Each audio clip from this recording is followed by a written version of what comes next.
Welcome to Intellings, where we explore nonfiction books through news, reviews, and in-depth conversations with the authors behind them. Today's guest is Laura Spinney, acclaimed science writer and the author of Proto, How One Ancient Language Went Global. Laura, thank you so much for joining us today. Please tell us how and when the idea of writing this book occurred to you. So first of all, thank you very much for inviting me. I'm delighted to be here. Great question to start with. I am a science journalist, that's my background, and I have always been interested in language, but mainly from a sort of neuroscientific, psychological point of view, how it's organized in the brain and so on.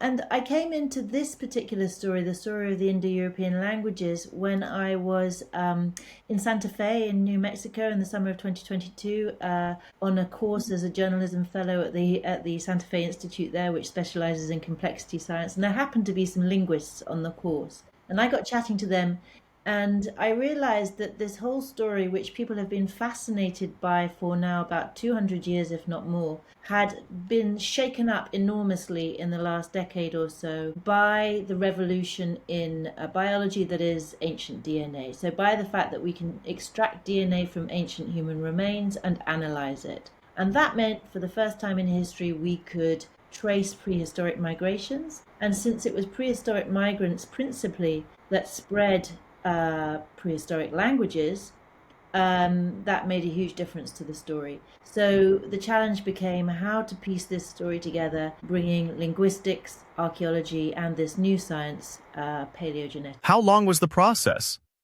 How long did it take you to actually write the book? So, people might be justified for thinking that it was rather arrogant of me as an outsider to think that I would dive into this very complex field and tell the story. But the more that I talked to people about it, and this was before I decided to write a book, the more I realized that things were moving so fast that people in the three key sciences that are relevant to the story, linguistics, archaeology, and genetics, didn't necessarily understand what was going on in the other fields, especially in genetics, which was the new piece in the puzzle. And so I thought, well, perhaps this is an opportunity for me as an outsider, as a science journalist, someone who can go and speak to people in the three fields, to do the world a service and kind of bring it together, weave it all together, and also weave it into a narrative that would be accessible to the general public, to the people who I generally write for, and to myself, because I was fascinated what it was all telling us. And so that was the first sort of part of the thought process. And then the next part was, well, it is moving so fast that if I'm going to do it, I have to do it quickly. I have to sort of do a state of the union where this field stands right now at this point of history, bringing all the parts of the puzzle together right now before it moves on again. So I knew I had to do it quickly. And essentially, I did the research, the travel, and the writing in not much more than 2 years. What were the main challenges that you came across while doing the research and writing the book? There were many. So the first one, in a way, was intellectual, which is bringing these three sciences together, all of which are needed to tell this story. But as I explain in the introduction to my book, the people who work in these three fields don't necessarily share the same language, ironically, since this is a book about language. But they don't necessarily think in the same way about the same events. They don't use the same terminology. And an example of what I mean by that is when we come to the very thorny, complex question of human identity, which is sort of the problem that lurks behind all of this. Because if you think about yourself or everyone you know, your family, your identity is in part ethnic, whatever ethnic means, but partly to do with genes and heritage and the people you are descended from. It's partly to do with culture, religion, ideas, knowledge, but those can spread separately from genes. And it's partly to do with the language or languages that you speak. And languages can be handed down like genes from parents to child, but they can also be, spread horizontally. You can learn a language from a teacher or from a friend or from, a foreigner of some sort. So all of these aspects play into our sense of our own identity, but they don't necessarily have the same dynamics. And so my challenge was to weave all that together into a story about how human identity has changed over millennia and over vast swathes of geographical space, along with the languages that are the sort of topic of my book. And so that wasn't easy. But then there were also obviously logistical challenges. So one of the key, parts of this story is that Proto-Indo-European, the last common ancestor of all the languages in the Indo-European family that are spoken today, the consensus is that it was spoken by people who lived in what is now Ukraine and Russia. In fact, centered on the part of eastern Ukraine that is now a war zone, which meant that if I wanted to talk to the experts, for example, the archaeologists who were expert in those people, I would need to travel to that part of the world. And so I deliberated long and hard about this. Should I go to Russia? Is that the right thing to do? And in the end, after much sort of soul searching, I decided I had to. That I couldn't tell the story of these particular people, the Yamnaya, without interviewing one of the world's leading experts on the Yamnaya, who happens to be a Russian woman called Natalia Shishlina. There are also Ukrainian experts on these people, by the way, and I talked to them too. But so yes, I went to Russia, and amongst many other places that are relevant to this story. So yes, logistical challenges, intellectual challenges, and of course the challenge also, which maybe we'll come to in your later questions, of simply talking about a language that has been dead for 4,000 years and was never written down. You talk about how one ancient language went global. Can you just shed some light on that with some examples? So the Proto-Indo-European language, basically, this ancestor of all the Indo-European languages that are spoken today, until about the turn of this century, there were two theories about where it was born: the steppe hypothesis and the Anatolian hypothesis. And the steppe hypothesis had the speakers of this language, as I already mentioned, being these people, these nomadic people who lived north of the Black and Caspian Seas in the steppe, and who radiated and carried their languages east and west into Europe, east into Asia. The Anatolian hypothesis, centered on the Turkish peninsula, held that in fact the origins of these languages were several thousand years older, so not 5,000 years ago, as with the steppe people, closer to kind of 8,000 years ago in Turkey, what is now Turkey. And the idea is that in essence they were a product of the Neolithic Revolution, a product of the invention of farming, which happened at the western end of Eurasia in the Fertile Crescent in Turkey, and that when those farmers began to expand, their numbers increased, they needed more land, they carried their languages outward with them.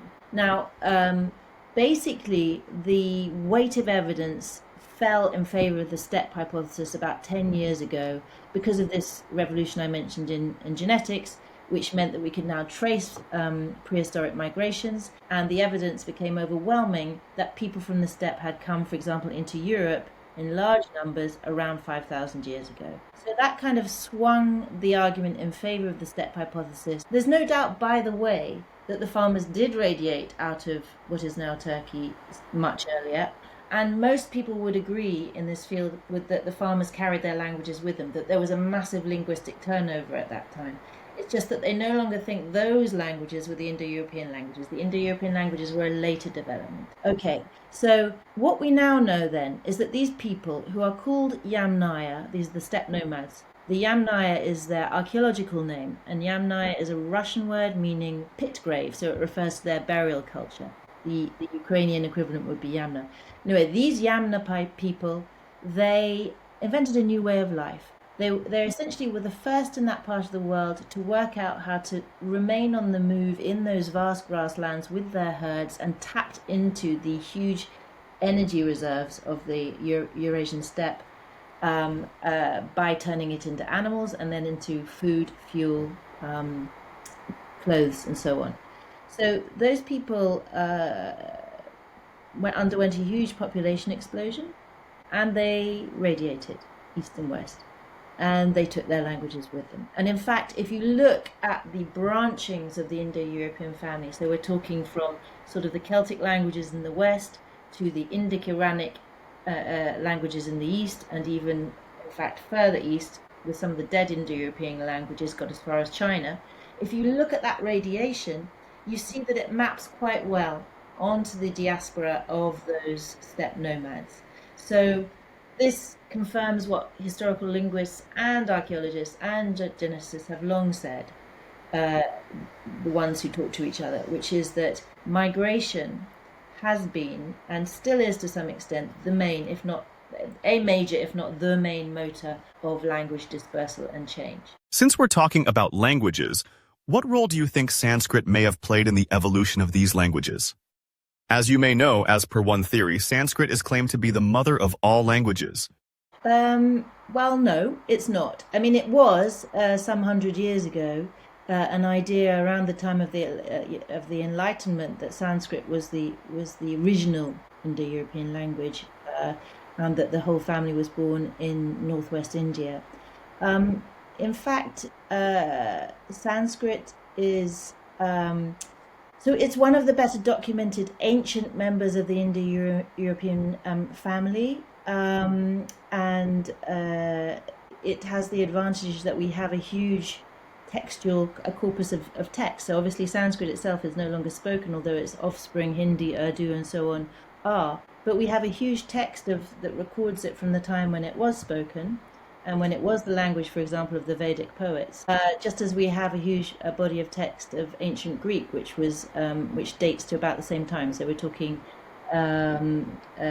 probably about 3,500 years ago. Let's say 1500 BC. Those languages were exactly. So now there is a theory today that the family was born in India and radiated out from there to all the other places where the Indo-European language is born today. It's called the out of India theory, and it has almost no scientific support. But in the way that all languages are inherently political and politicized, there is an association in India between right-wing Hindu nationalism and a belief in this theory. So yes, it does have a following, but very little scientific support.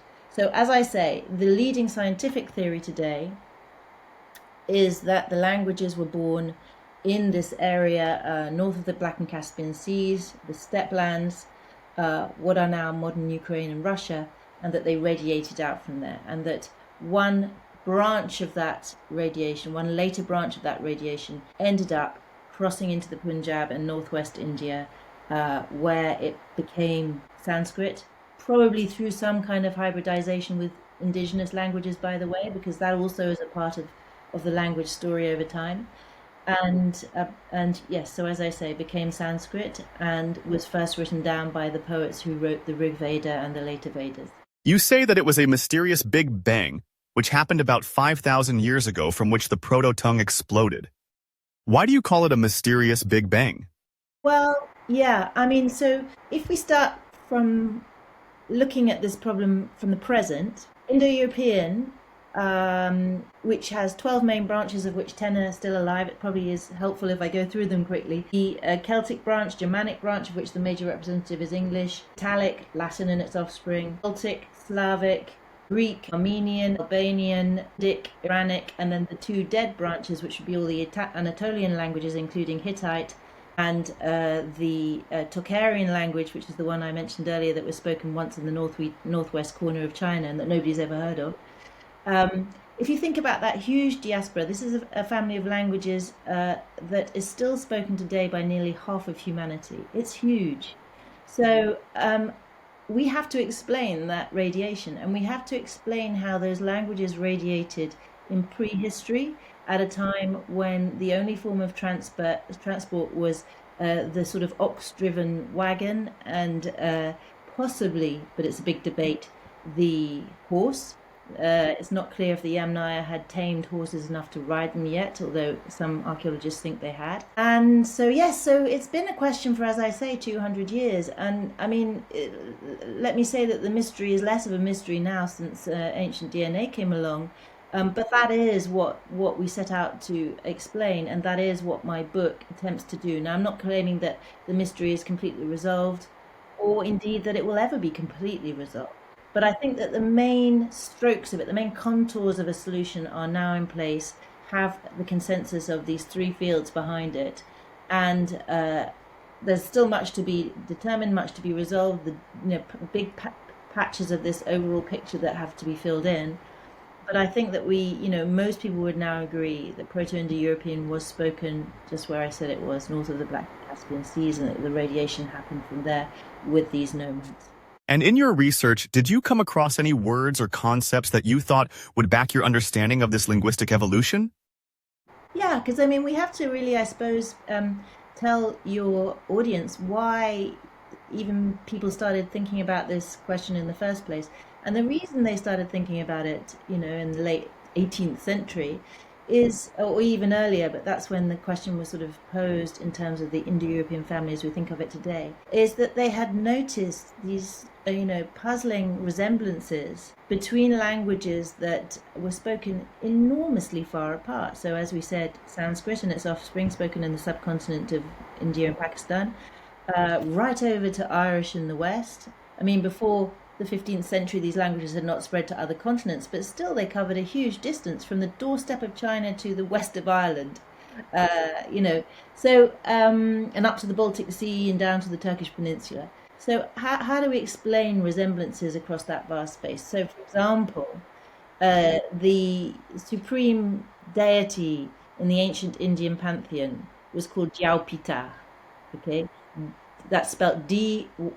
Linguists spell it Dyauh using the English alphabet, Pita for the second word. And I have to say at this point that I'm not a linguist, so any linguist criticizing my pronunciation are well within their rights. But then think about the supreme deity for the Romans. It was Jupiter, which we now render as Jupiter. Or for the ancient Greeks, it was Zeus Pater, shortened to Zeus, which we call Zeus. So these are essentially the same names given to the supreme god in India, in ancient Greece, and in Rome, in Italy. So, how do we explain that? The same name and the same concept, by the way, roughly, though the stories may differ, across that huge space. So that was the puzzle they were setting out to answer. And once you start looking, you find, hundreds of resemblances like that simply cannot be coincidental. One of my favorite ones is the word for star. So in ancient Greek, when Ulysses is making his way home, he's following the aster, the star. Whereas the Sogdian traders, who were the middlemen on the silk routes over towards China, their word was isteri. And in Iceland, the word was stjarnia. So, essentially, again, the same word for that twinkly thing in the night sky, as used by people looking upwards at nighttime across, in hugely disparate places. So we have to understand, we have to explain that. And that's why, people came up with the concept of this family with one ancestor that had diverged, and then they had to explain how that divergence had happened. Hmm. Yes, but actually, you're raising a very important point there because so one of the job of historical linguists is to distinguish those words that resemble each other across languages because they are inherited from a common ancestor, from words that have been borrowed between unrelated languages, because these things both go on. And if you want to understand the relationship between languages, you have to be able to distinguish between them. Now, linguists have tools for doing that. It's known as the comparative method. So you compare words and grammatical constructions in order to distinguish what's inherited from what's borrowed. But that's essentially what they've been engaged in for the last couple of hundred years, and they've made enormous strides in distinguishing those two effects and delineating the linguistic families. What was your experience like when you actually took the physical journey through these various geographic locations? Tell us a bit about that. I mean, it was, what can I say, unforgettable. I visited every country around the Black Sea, apart from Ukraine, perhaps for obvious reasons, although I have been to Ukraine before. I went for my last book, in fact. And I went to many other countries besides. I was in Turkey at the old Hittite capital at Hattusha, which I visited, which was an extraordinary experience. I recommend everybody go there if they can. But I suppose in terms of logistical difficulty was getting to Russia.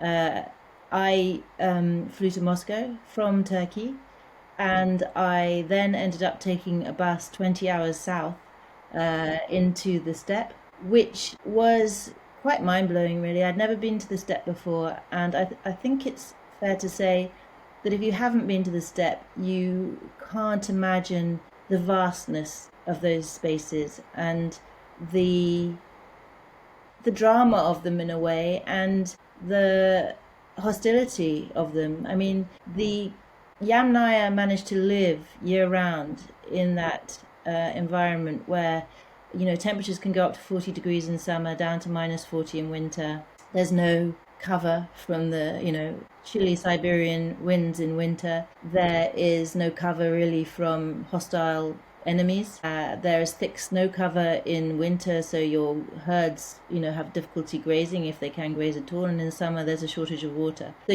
all the things that are essential to support human life are difficult to obtain at one time or other in the steppe, and yet they made it their home. And I think I needed to go there to experience that.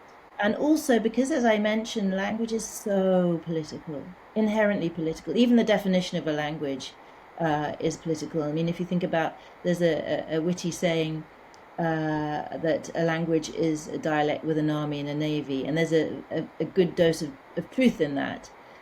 So, given that we do live in this very politicized, polarized world at the moment, it also seemed important to go to Russia to speak to those researchers and understand how they viewed the evidence that was coming to light, as well as, of course, talking to Ukrainian and more Western scholars and scholars from other parts of the world. But I also needed their point of view. And honestly, I met some extraordinary people while I was there, and I don't regret it for a moment. Did you find any archaeological and genetic evidence about the lives of these ancient people who you believe spoke and spread the language? I mean, yeah, the book is full of it. But I suppose if I give you a little pen portrait of the Yamnaya, from what I pieced together from talking to geneticists and archaeologists and linguists. I mean, I've already given some indication of who they were and how they lived. Nomadic people moved with their herds. They were very patriarchal. So you can see that, for instance, in their language. They have their reconstructed language, Proto-Indo-European, has a plethora of words, for example, for a woman's in-laws, but none for a man's, indicating that women moved into their husband's households on marriage, and therefore needed words for the relations of their husband. So clues like that. We also, of course, know something about their beliefs, their belief systems, their worldviews. I mentioned Diao-Peter, the supreme deity. The linguists have pieced together some parts of the myths that they told, the stories that they told. So we know that they had a kind of, let's say, an expansionist mindset. They were inveterate raiders. Their language is full of words like booty and blood price and things like that. They had a leader whose name was the forerunner of Rex in Latin or Raj in Sanskrit, and it probably originally referred to somebody who was more like a priest, someone who stood for what was right or who regulated. That's the root of the word Rex or Raj, which later came to mean king. We know from their archaeological remains that some of them grew extremely tall. They had very few caries in their teeth, meaning that they had a very low, their diet was essentially protein based. It was meat and milk, it wasn't crops. There was very little starch in it. We know that they were very talented metallurgists. They in fact brought bronze work to Europe, where it hadn't previously existed, though Europe had known copper. And we know that they knew the wheel, they knew wheel transport. And as I say, they may have domesticated the horse, they may have ridden the horse, but they certainly hunted it. So you see, we can say quite a lot about them already, right down to the language they spoke and the gods they believed in. Did you come across any surprising misconceptions or any myth-busting experiences during your research on the subject? I mean, I think plenty. One that just springs to mind as we talk is about how those people thought about gender. So, for example, I mentioned that they were rather patriarchal, and there are traces of that in the reconstructed language. And yet, it seems possible that that young women, especially the more athletic young women among their numbers, took part in those raiding parties along with the young men of their age groups. It is not impossible, let's put it that way, because under some of the burial mounds that those people left behind in the steppe, there are young women buried alongside young men whom archaeologists interpret as possibly members of the same war band. So it's by no means certain. It's just a hypothesis, may never even be provable. But I think it's really interesting that we have a certain way of regarding those people's, the way they divided up the world, the way they divided up human society, that may not be correct, and that maybe we may be looking too much through the lens of our modern societies. They may have had a much more fluid idea of gender. A similar idea has been proposed about slavery. They possibly had the concept of a slave, but it may not have been the same concept of a slave as, say, the later Greeks or Romans, for whom slaves were almost a different category of person, with all that implied. In earlier times, it's possible that yes, there was a category of person who, had no say over their own destiny in a way, and were there to work, but they were also part of the household, um, and considered part of the family. So we have to, in a way, when we're looking so far back into the past, we have to question all our assumptions, essentially. What lessons do you think that modern society can learn from the experiences of those ancient people? I mean, so I suppose the overarching message of my book is that languages don't stand still, and that languages have, throughout history and prehistory, been trafficked by migrants, and that very often the migrants were moving in response to some change in climate. Well, we are today living through the mother of all climate crises, and even though that hasn't yet, according to the statistics, triggered a refugee crisis, there are those who think it will. It's not at all clear. It's a big debate. Other people suggest that the most vulnerable in our world will actually be trapped where they are by climate change. But it hasn't diminished either. The level of international migration in the world has remained roughly stable since about the 1960s. So people are still on the move, as they always have been, and that means, and people moving in large numbers and long distances will inevitably have linguistic consequences. So I think the main message is to say, languages are never preserved in aspic. And if you try to, you'll kill them, because the whole point of a language is it's a tool, and therefore it must adapt to the environment to continue to be useful. Therefore, anyone who tries to sort of draw a ring around a language and protect it in some kind of, sacred form is on a hiding to nothing. Languages change, and that's how, that's the nature of the world, really, of the beast. The subject of your books covers three quite diverse and technical areas. What sort of challenges did you come across while trying to make your narrative more understandable and engaging for a layman? Yeah. Um, so it was a challenge. Let me start by saying that, because I've got these three, huge fields, bodies of thought, bodies of work that I'm trying to weave together. And if you like, the impetus for the book was genetics, but the story is about language. So the language always has to be in front of my mind. And as you say, plenty of uncertainty in every part of this story, although more in some than in others. So my task as I saw it was to give the most up-to-date version of the story, convey all the facts where I could, make it clear where there were rival theories or uncertainty or simply ignorance, and, as you say, weave this into a story that is accessible and that commoners, as you put it, but I consider myself a commoner, um, can understand and will find enticing, will want to read to the last page. So The thing is, it's essentially a human story. I mean, we're talking about human beings here, and human beings in some ways never change. So it was about finding those anecdotes, finding those processes, if you like, that are common across millennia, across space, and weaving us together with them, showing the commonalities, but through the portraits, through the stories of those people, not just those people, the prehistoric people who are relevant to my story, but also the scientists themselves, who are working on this, who are also human beings and as flawed as all of us as human beings. Yeah. So, pen portraits of those scientists I bring in.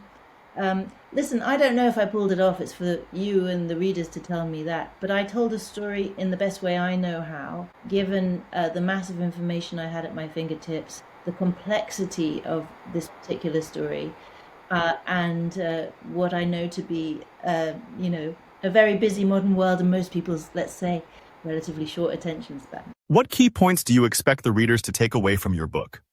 I would say that there is no such thing as a pure language. This story shows that abundantly clearly. There's no such thing as a pure people or a pure culture either. But the languages that also there's no such thing as an inherently successful language. If Proto-Indo-European was successful, it was because it was spoken by people who had themselves hit upon a very successful economic model. I explained that the Yamnaya managed to tap into these huge energy reserves of the Eurasian steppe by the way of life that they invented, which was this nomadic pastoralism, moving with their herds around the seasons. And so they were successful. They increased in numbers. They radiated. They occupied more and more space as time went on. And so did their languages. So there's nothing inherently successful about Proto-Indo-European. It was they who were successful. And if the offspring of those people and the offspring of their language, as in the later versions of those languages as it evolved and spread, if they were successful, it's because their speakers in turn found a way to adapt to their environmental niche. So, if in a way it's been a succession of luck, and there are plenty of Indo-European languages that went extinct along the way. I think about 400 Indo-European languages and dialects are still spoken today, but plenty have died out, including the whole Anatolian branch, for example. The Hittite language is no more. So yeah, it's basically a reflection of the fact that empires rise, empires fall, languages rise and fall with them. And, the languages that are doing well today, English would be the most obvious example, are themselves hybrids. They reflect their language through the world, the risings, the fallings, and probably, even though it's impossible to imagine today, English itself won't be spoken forever. It will be replaced at some point or other. What more information and records do you wish were available for you to get a clearer picture of what you were trying to understand? I mean, there's something very fundamentally different about studying the past before writing, which is essentially what I'm doing for the most part in this story. I mean, when people started to write, so writing was invented about 5,000 years ago in Sumer, in Mesopotamia, what is now modern Iraq, roughly. When you have access to texts, to people's writings, you can see what they thought, even if, of course, they can also lie and engage in subterfuge and so on. You can see feelings and justifications and motivations and human emotion and reasoning. You cannot see that beforehand. You can see how people move. You can see material culture, which is a reflection of belief, but you can't get that kind of fine grain that you get from writing. Now, that is an irremediable situation. We're never going to have text by definition from prehistory, because prehistory is pre-history, pre-writing. So that's just a situation that you have to deal with. But there were moments when I felt the frustration of not having that extra source. So, for example, the forerunners of the Tocharian languages, so those languages I mentioned that no longer are spoken, but that were once spoken in the northwest part of modern China, what is now China, they seem to have crossed the entire length of the Eurasian steppe from the Yamnaya heartland, so north of the Black Sea-ish, They struck out east, across the steppe, and they arrived in the Altai mountains of Central Asia originally. So that's a distance of several thousand kilometers, and it looks like they made that journey quite quickly. So one is prompted to ask why? Why did they undertake what must have been a very dangerous journey at that time, crossing the hostile territory of other tribes, braving the elements of the steppe, just simply venturing into the unknown? And one of the theories that has been put forward is that it was an ideological schism that forced them away from the main group of the population who were living north of the Black and Caspian Seas. This splinter group, perhaps pursuing some new religion or disagreeing ideologically somehow with the main body of their people, struck out to start a new way of life, a new society. And when that's happened in history, such groups have usually been led by some kind of prophet, some kind of charismatic leader. So we may be looking at the signature of just such a person in that trek across the steppe 5,000 years ago. But we can't ever say whether they were led by a charismatic leader, because charisma is something that only shows up in words, really, and we don't have their words. So that's an example of the kind of situation where I would have loved to have an insight into how those people were thinking, what was motivating them, and I can't because we don't have written records. Do you have any upcoming writing projects that we should know about? My future projects. So I am not yet working on a new book, but I am still very fascinated by the area of language, and I'm particularly fascinated at the moment by the languages of Papua New Guinea. So in a way, I've gone to the opposite extreme within the language domain, because the Papuan languages are amongst the least documented on Earth. No, whereas the Indo-European languages are among the most documented on Earth. But get this, in that small island of Papua New Guinea, right out in the Pacific Ocean, you get the same diversity of languages that you get across the whole of Eurasia, a vastly larger space. So one of the mysteries is, where did that diversity come from? How is it that you can go to Papua New Guinea and you stand in one tiny village and you can see the next village that way where they speak an entirely different language, an unrelated language, and you can see another village that way and it's another language again, completely unrelated? How on earth did that happen, and how was it sustained? So, there are people working hard on that question, not just linguists, but also, again, archaeologists and geneticists. They're collaborating to try and piece together this unwritten prehistory of that part of the world. And so, yes, I find that very fascinating. That's one of my subjects I'm obsessed with at the moment. Is there anything that you think we should have covered in this interview but did not? I don't think so. I think we've covered it all. I suppose I could just repeat that, when people think about their identity and how their identity stretches back into the past, they, I think, sometimes underestimate the complexity of it. So they may think, my people have been in this part of the world forever, but that's rarely true. That is rarely true. We are made up of our genes, of our culture and our language, and those things are always on the move, and they're not always moving in the same way at the same time as each other. So we're all walking, living, breathing hybrids. And in some ways, I wish that we would accept that basic idea, because it would probably protect us from a lot of heartache in the world. That was Laura Spinney, guiding us through the ancient echoes of human speech and how a forgotten proto-language may still live inside the words we speak today. If this conversation made you curious about where your own language comes from, be sure to check out The Language of the Universe. And don't forget to like, subscribe, and hit the bell for more author interviews and deep dives into the books shaping our world. Thanks for watching Intellings. We'll see you next time with another voice, another story, and another idea worth exploring.